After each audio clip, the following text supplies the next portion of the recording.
Okay, going to give you a little tour of some of the things I've been doing down in the basement, and then show you my man cave, and we'll go from there. This is a little bit different for me. I'm actually talking while I'm filming, so it's a good day to do this because we have a very odd mid-April snowstorm and nothing is moving anyplace. So just a little bit of background. So this is storage area.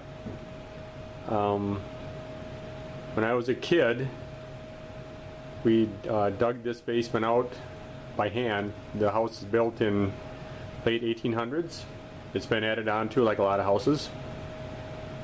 But the dad and some of my uncles and my cousins and myself included, we dug this basement out by hand and put the block in. So kind of a storage, semi-organized storage area. And right up here used to be a supporting wall, and to open this up a little bit, about a year ago I decided to put in this I-beam and a couple of jacks on the end. So this beam right up here is original outside bearing wall, and then this over here is add-on. So put an I-beam up there, took out some of the walls so that make it a little more airy, have a little more room to do things. So then we'll continue over in this area.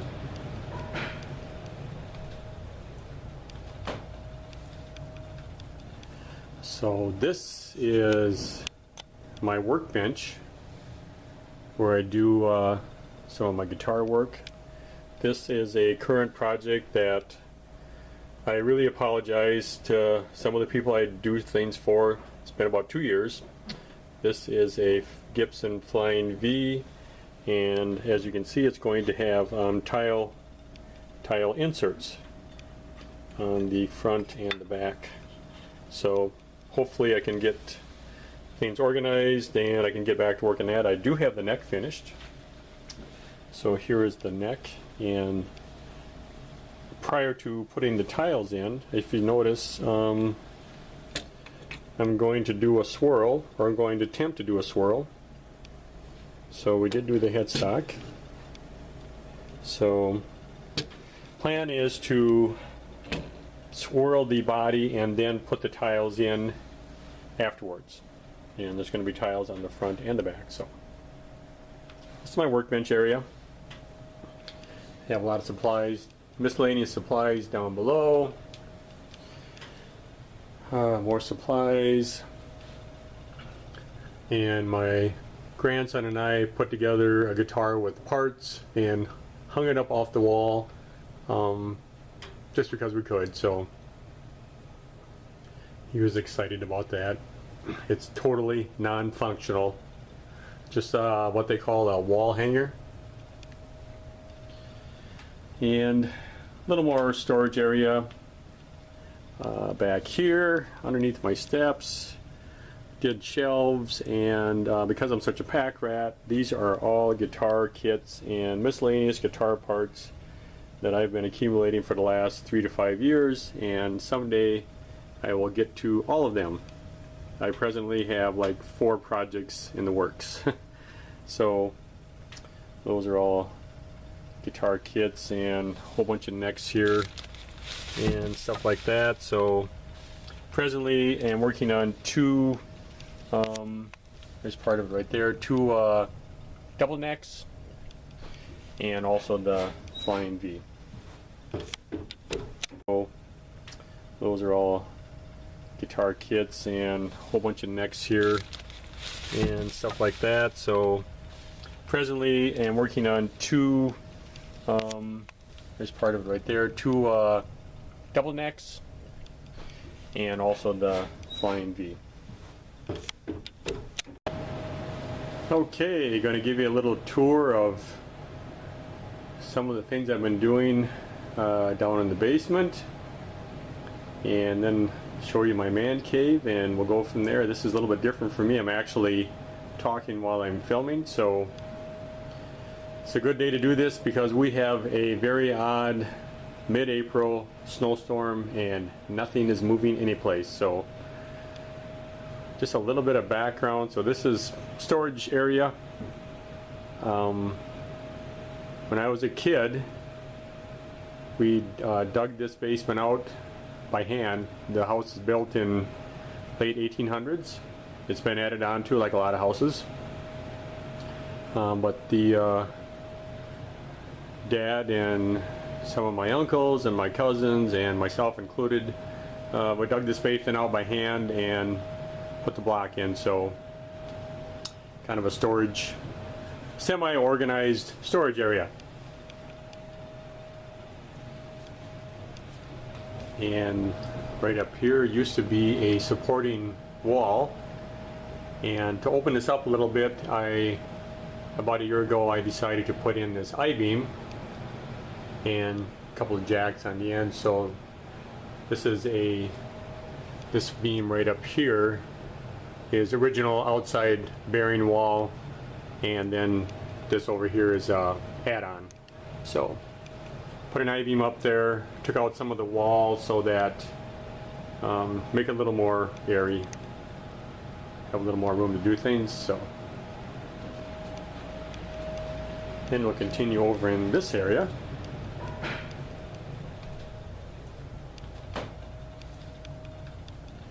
So this is my workbench where I do some of my guitar work.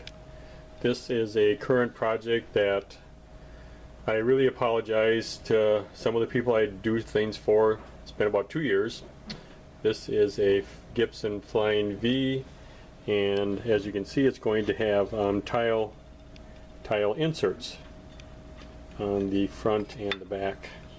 So hopefully I can get things organized and I can get back to work on that. I do have the neck finished. So here is the neck, and prior to putting the tiles in, if you notice, I'm going to do a swirl, or I'm going to attempt to do a swirl. So we did do the headstock. So plan is to swirl the body and then put the tiles in afterwards. And there's going to be tiles on the front and the back. So this is my workbench area. I have a lot of supplies, miscellaneous supplies down below. More supplies. And my grandson and I put together a guitar with parts and hung it up off the wall just because we could. So he was excited about that. It's totally non-functional, just what they call a wall hanger.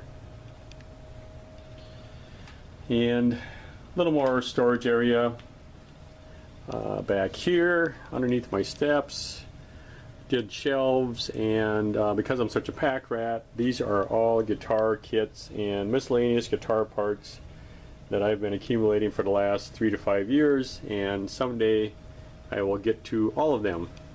I presently have like 4 projects in the works. So those are all guitar kits and a whole bunch of necks here and stuff like that. So presently I'm working on 2, there's part of it right there, 2 double necks and also the Flying V. So another workbench area over here where I do some of my work. So like I say, this is all, we're under the original part of the house now, built in 1800s. So,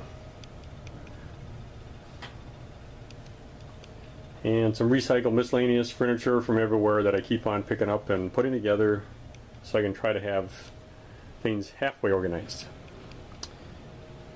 A couple of wall charts so I can learn how to play guitar.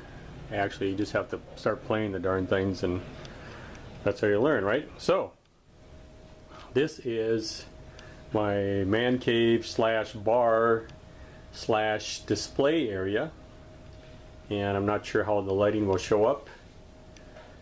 but I'll give you a quick swing around here. So years ago, this was a playroom for my girls, and I made the door wider. It's essentially about a 4-foot wide door, and yeah, so removed the carpet and put in a vinyl plank type floor. The one thing I don't like about it is it's a little bit dark and does show scratches and dirt easy, but at the time this was what the local store had, so it's down there and it's good, so it's totally waterproof. You know, if you get a big rain, you know, sometimes you can have a little bit of seepage in basements, so because of that I spaced up the trim about 3/8 of an inch off the floor. So anyway, so talk some guitars here. So I'm starting out, let's start out with the beginning. Let's start out right over here. Here we have a K, what I learned was a parlor model. First guitar that our family ever had. This guitar my older sister purchased through Green Stamps. This is not the same guitar, however this is an exact replica thanks to eBay and the internet. Ours, I tried to, you know, it's interesting when I look at this guitar and feel it. I was 11 years old when my sister ordered this guitar. So, and then also going back to Green Stamps, if you about my age, you probably remember what Green Stamps and Gold Bond stamps were. But anyway, she got the guitar and lost interest in it, so then I kind of picked it up because of the Beatles and the Stones and everything else, and Elvis. So mostly the Beatles, though, for me personally. So, and I could not even get my fingers around the thing. It was so, I felt it was huge. I was not a big kid. A good friend of mine had a Harmony youth-size guitar, and I could actually play his. I could not play this K. Then I discovered that, you know, you could lower the, I took it out to the shop. So I'm a farm kid, right? Took it out to the shop and I ground some, because the neck was coming away, I removed some material off the bridge to lower the strings, which helped. But then it always sounded like crap. And I didn't understand that, you know, my friend's little Harmony just sounded so sweet. I mean, I could tune this thing the best you could, and then you play it, and it just sounded horrible. But what I did not realize was that it's a floating bridge, and I probably didn't have that bridge back in the correct position. So, anyway, but yeah, thanks to the internet, I have a replica back. Yeah, a K, so it's a K parlor model, restrung it, and you know, it's all painted. Even the fretboard is simply painted black. But moving on to the guitar alongside of here, because of the Beatles and everyone wanted to be a rock and roller, right? This is my second guitar. I was 14 years old when I begged and I begged and I begged and I harassed my dad so bad that he finally lamented and I received an electric guitar. So this is actually a, when I bought mine, it was a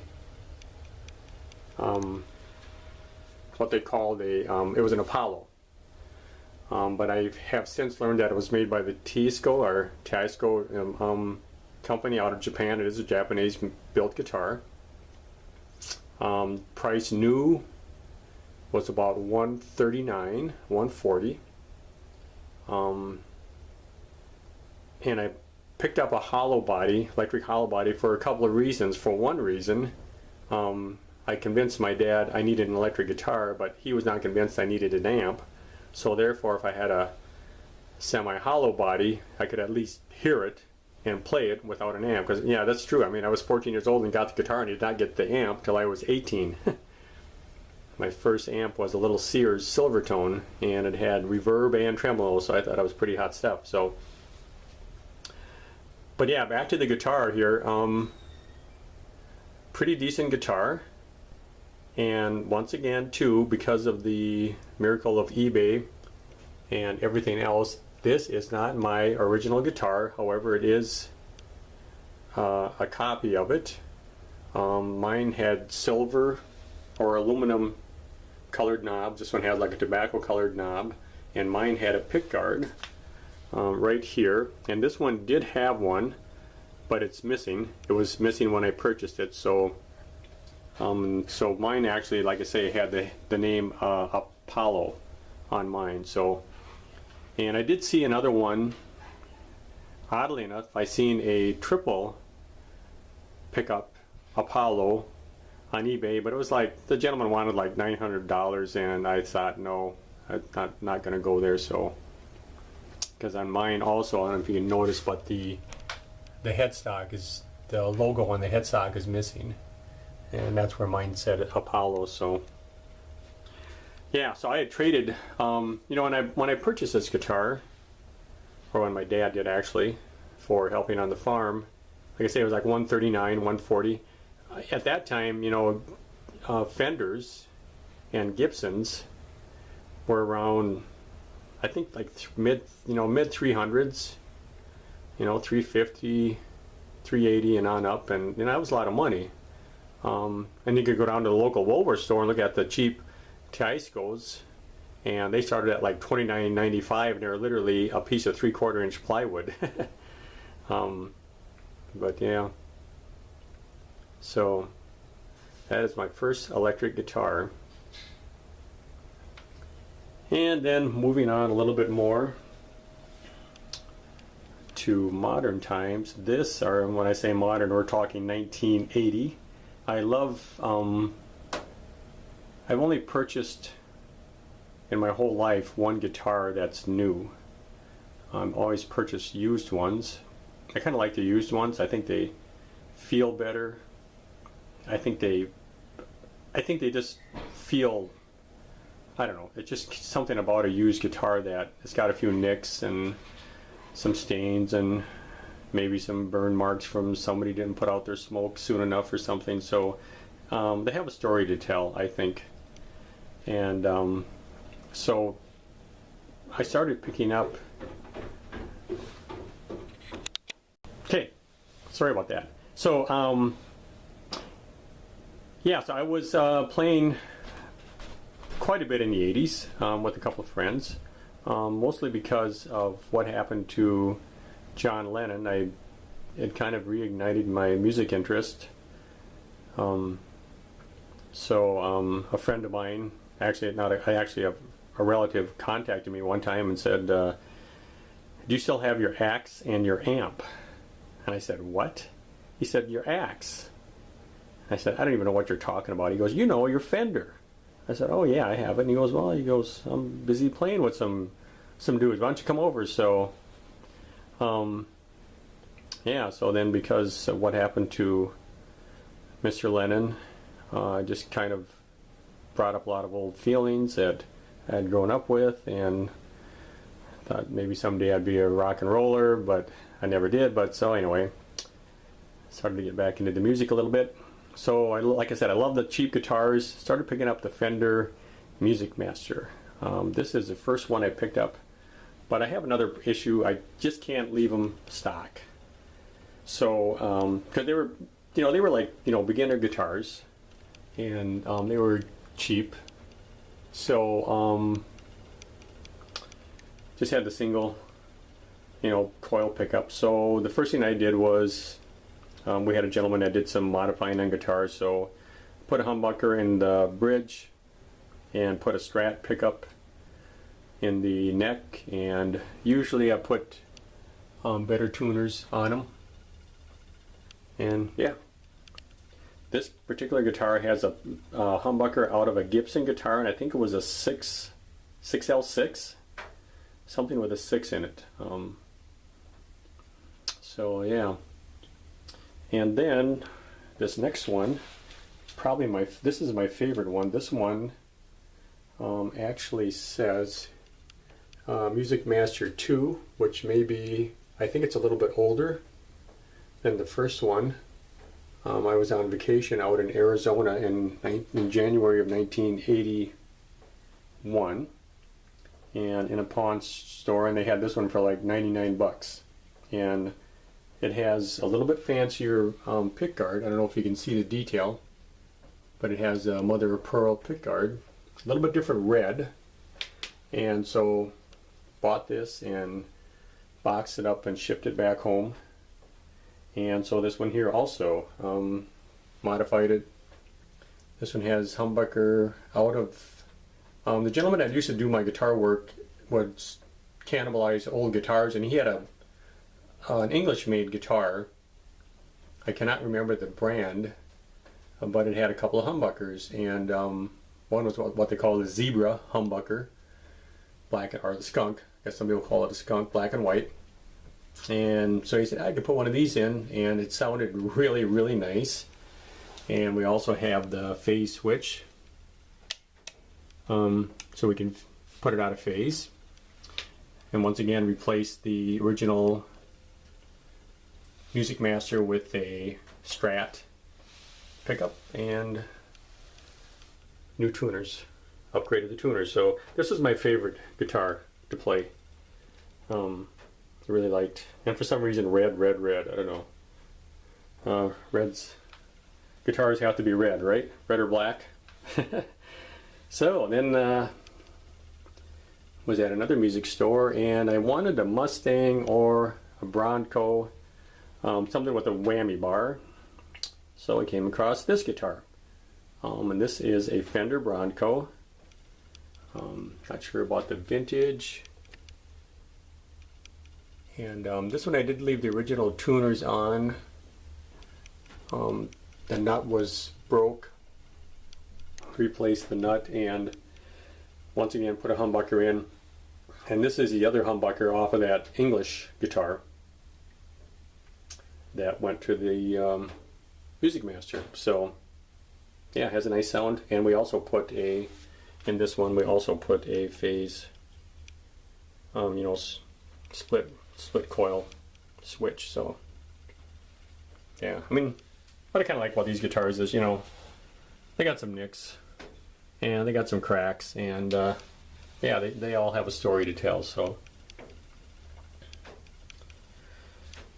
and then moving on the wall of guitars here, this is a kit guitar that my daughter and myself did. This is the first kit guitar that we did along about, I think, 2014. I decided I wanted to start making some guitars. So once again, thanks to eBay. So we did this, and my daughter did all the artwork on it, and I did the assembly and stuff. And there is a video on YouTube for this guitar. This is actually the first one that we built. So, and this guitar here is the next guitar that I built. This is a not sure, I guess I'm not real sure which one it would pattern after. It's a solid body, maple top.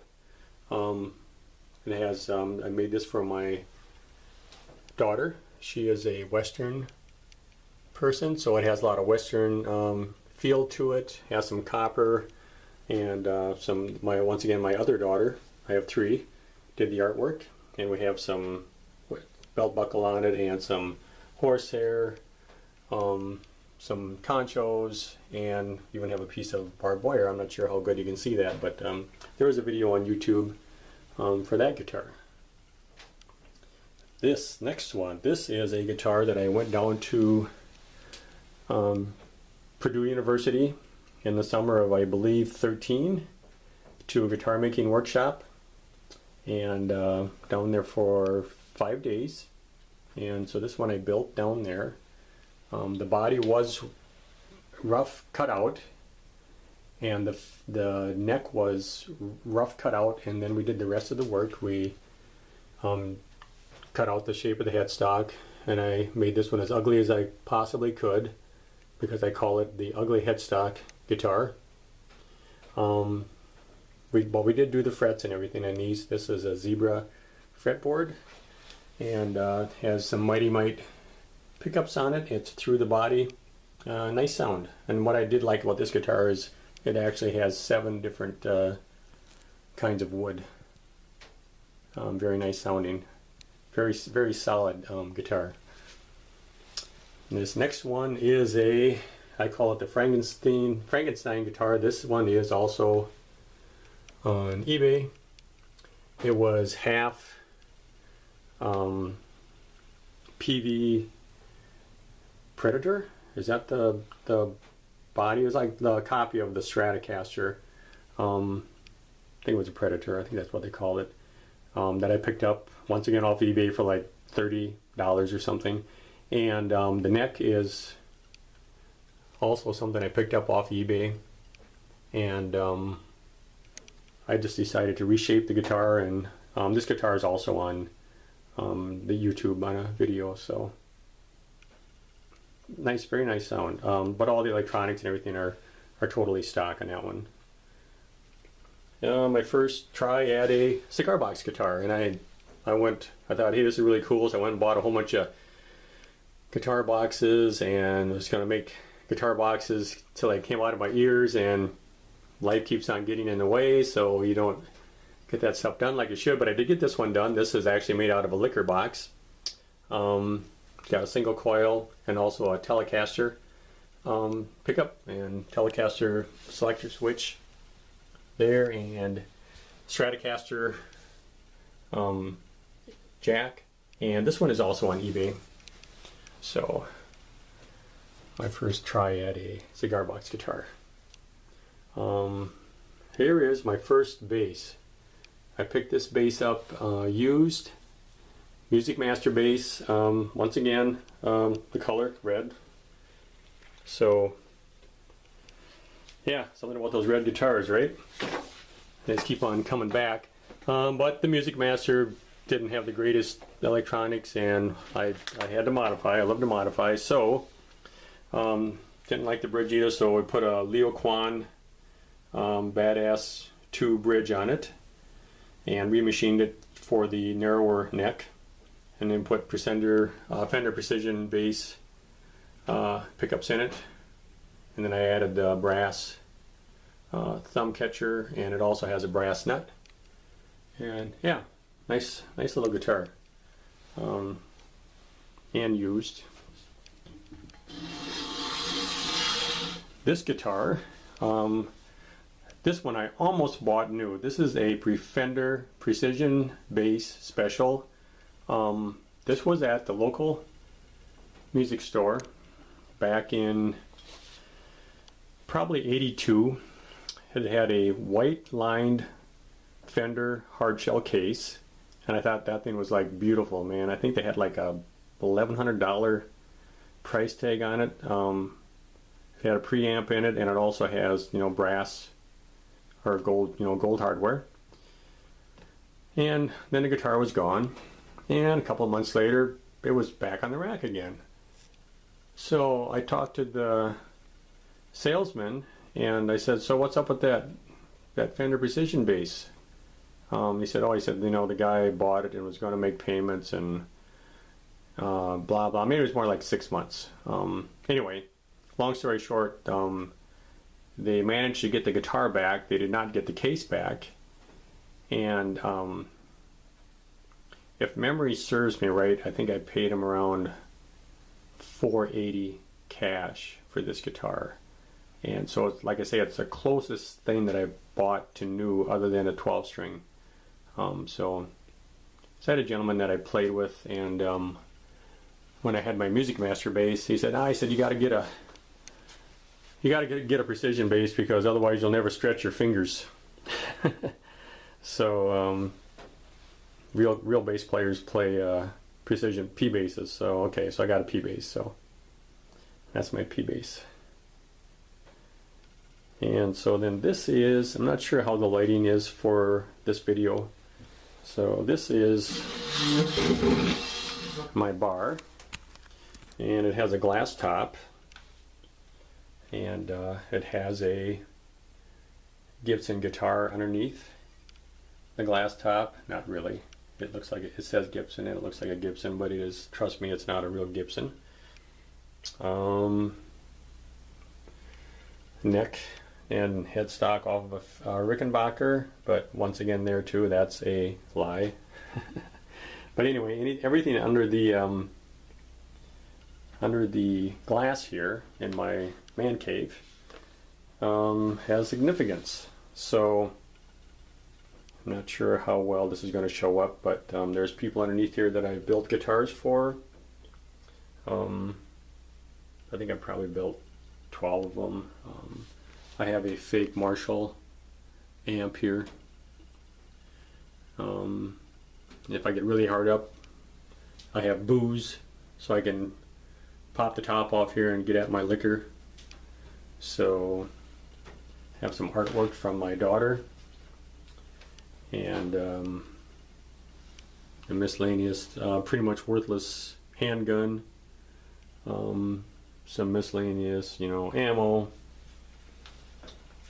and once again, pictures of people that are important to me. I have a faux handgun slash rifle that I built out of parts just for looks, and Pontiac Firebird. Like I say, I'm not sure how well some of this is going to show up. I'm afraid if I turn on the overhead light, that will get a lot of glare. So 55 Chevy, 2-lane blacktop. Yeah, so everybody underneath here is important in one way or another in my life. Little miniature guitar, and would not be complete without a genuine copy of Abbey Road from the Beatles. So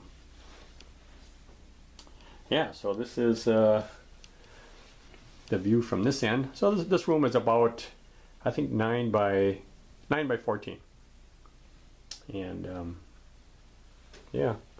So,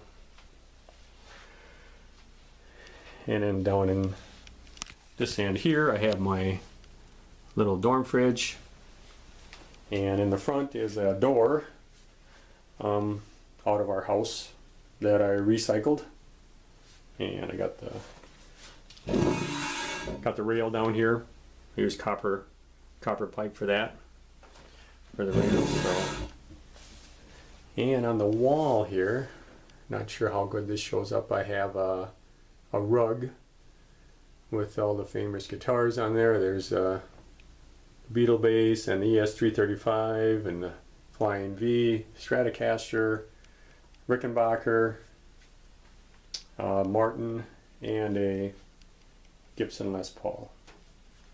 So I can, here, kick the light on so maybe you can see it a little bit better.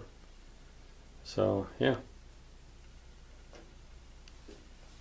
and I have a big screen TV, and probably plan on I like to put some floating shelves over there. Probably that'll be the next thing I want to try to do. So, and I'll just make a quick sweep over the bar. Like I say, I'm not sure how before it was going to show up with the lights, with reflection and stuff like that. So you don't make it underneath my glass top bar unless you're important in my life. So anyway, and yeah, so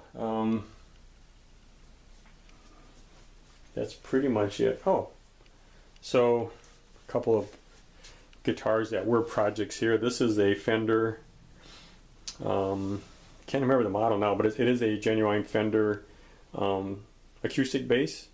Had some broken internal struts and neck issue. Picked that up very reasonable and fixed that. So yeah, it's kind of nice guitar, plays nice. And also I picked up, I think, like 5 or 6 of these Fender, I think a Sonoram or Sonoma, something like that, something with an S. And I fixed 2. I picked up like 6. I fixed 2 of them, and the rest I just haven't gotten to. They had issues with neck alignment or something like that. So yeah, so I and my Marshall amp. I'm not really a Marshall person, but I pretty much stole that thing off of a online auction. It was still in the box. It apparently had been used in a studio, never left the studio, and it still had the box for the upper and the lower. The cabinet is a little bit newer than the head. My main guitar amp is a PV 410 Classic, which is in another room right now. So yeah, so hey, hope you enjoyed the little tour, and apologize for being such a poor YouTuber, but I do plan on trying to get my act together and get some of that put back up again. So thanks, and we'll catch you later.